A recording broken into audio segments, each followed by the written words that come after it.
안녕하세요. 나노코박스 긴급 사용 승인 신청서가 베트남 보건부로 보내졌다는 소식입니다. 나노코박스 임상시험을 주도했던 육군의학사관학교 관계자가 말한 건데요. 나노코박스 백신의 긴급 사용 승인을 위한 추가 신청서를 9월 27일 작성했다. 같은 날 신청서를 보건부에 보냈다고 말했습니다. 그런데 베트남 자문위원회는 나노젠 백신 연구팀이 제출한 문서를 아직 받지 못해 서류 검토에 들어가지 못했다는 입장입니다. 서류를 냈는데 서류는 못 받았고 알 수 없는 베트남입니다. 실수로 옆집에 보냈나? 이미 공부한 내용을 반복하고 싶진 않지만 자문위원회가 아니라 보건부에 보냈잖아 라고 비판하실 분들을 위해 베트남 보건부 조직도를 한번 정리하겠습니다. 베트남 보건부는 하나의 큰 기관이고 그 안에 윤리위원회도 있고 자문위원회도 있습니다. 보건부에 보냈다는 건 자문위원회에 보냈다고 당연하게 생각할 수 있습니다. 왜?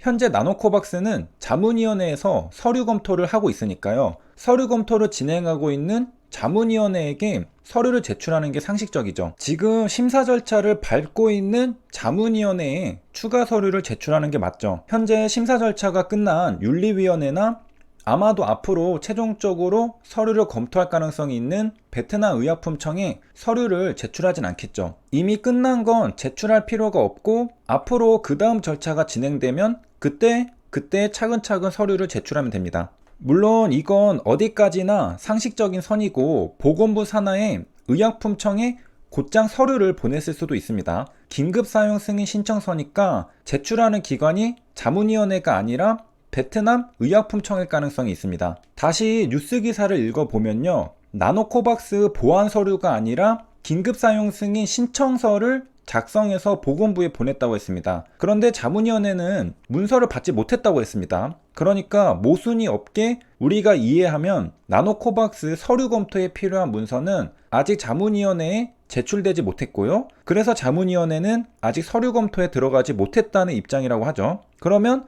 베트남 보건부에 제출된 서류는 무엇이냐? 긴급 사용 승인 신청서인 걸로 보입니다. 이건 나노코박스 심사와는 직접적인 관련이 없는 신청서로 보입니다. 그러니까 데이터를 보낸 게 아니라 신청서를 미리 제출한 걸로 보입니다. 그런데 긴급 사용 승인 신청서를 제출한다고 해도 자문위원회에서 서류 검토가 끝나야 일이 진행되는 것입니다. 그리고 이쯤에서 주의사항을 한번 말씀드리면 저도 궁금해서 이렇게 뉴스 기사를 찾아보지만 베트남 뉴스 자체가 정확한 게 없습니다. 그러니까 여러분도 보수적인 입장에서 참고 정도만 하시길 바랍니다. 저도 헷갈리고 이걸 계속 다루는 게 맞나 혼란스럽습니다. 재탕 뉴스도 많고 승인했다는 뉴스 기사가 나와서 클릭해보면 윤리위원회 승인이고 다음 자문위원회 심사가 있다고 하고요. 여러 가지로 방황하고 있습니다. 그래서 진행이 된 거야 안 된 거야 모르겠죠. 베트남 행정이 이상한 건지 베트남 뉴스가 이상한 건지 뭔가 깔끔한 맛이 없네요. 마음 같아서는 미국의 노바백스를 공부하고 싶은데 그러면 또 왜 LB를 안 다루냐고 오해를 살 것 같고 그래서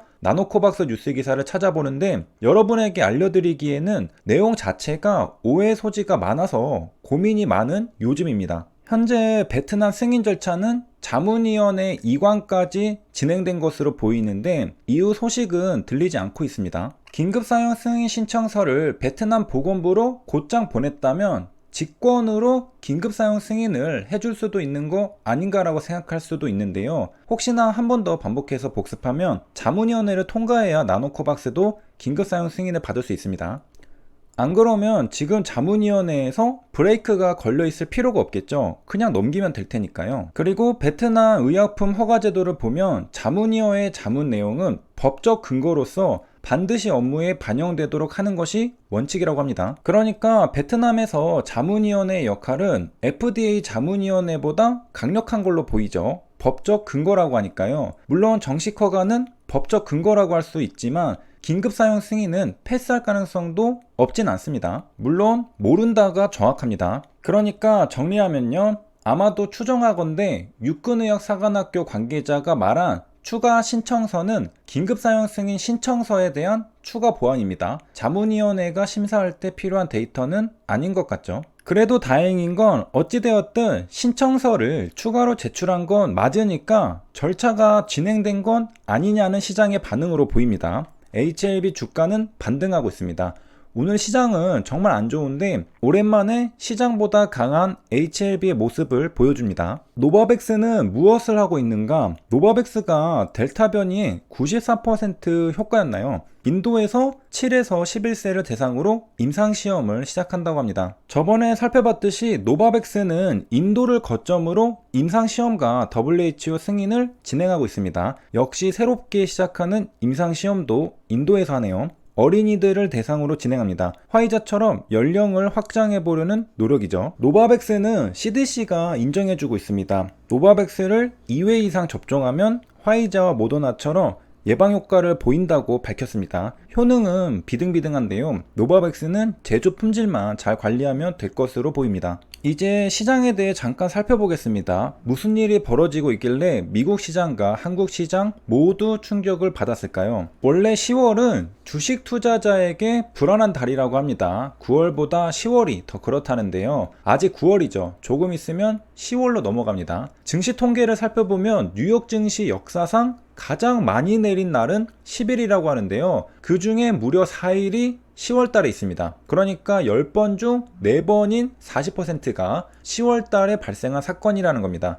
1987년에 발생했던 블랙 먼데이가 바로 10월 19일이라고 합니다. 다우존스 지수가 하루에 22% 내렸다고 합니다. 미국 증시가 잡주도 아니고 폭락한 거죠. 1929년 대공황도 10월에 여러 번 10% 넘게 떨어졌다고 합니다. 블랙 먼데이는 1987년에 있었는데요. 저는 직접 겪어보지 못했네요. 미국에서부터 시작한 건 아닙니다. 그런데 우리는 미국에서 발생한 사건으로 잘 알고 있죠. 전조 현상은 다른 나라에서부터 시작되었습니다. 홍콩에서 먼저 시작했고요. 서쪽으로 방향을 돌려 유럽으로 퍼졌고요. 다른 증권시장들이 폭락한 이후에 미국에도 영향을 미치고 다우존스는 22.61% 폭락하고 끝났습니다. 반등이 아니라 22.61% 하락하고 마감입니다. 다시 현재로 돌아와서 무엇 때문에 뉴욕 증시가 하락했는가? 국채금리 상승이 이유라고 합니다. 국채금리가 빠르게 올랐고 부채 한도와 예산안을 둘러싼 정치적 논쟁이 지속되면서 하락했다고 합니다. 인플레이션 압력이 커지니까 연준이 예상보다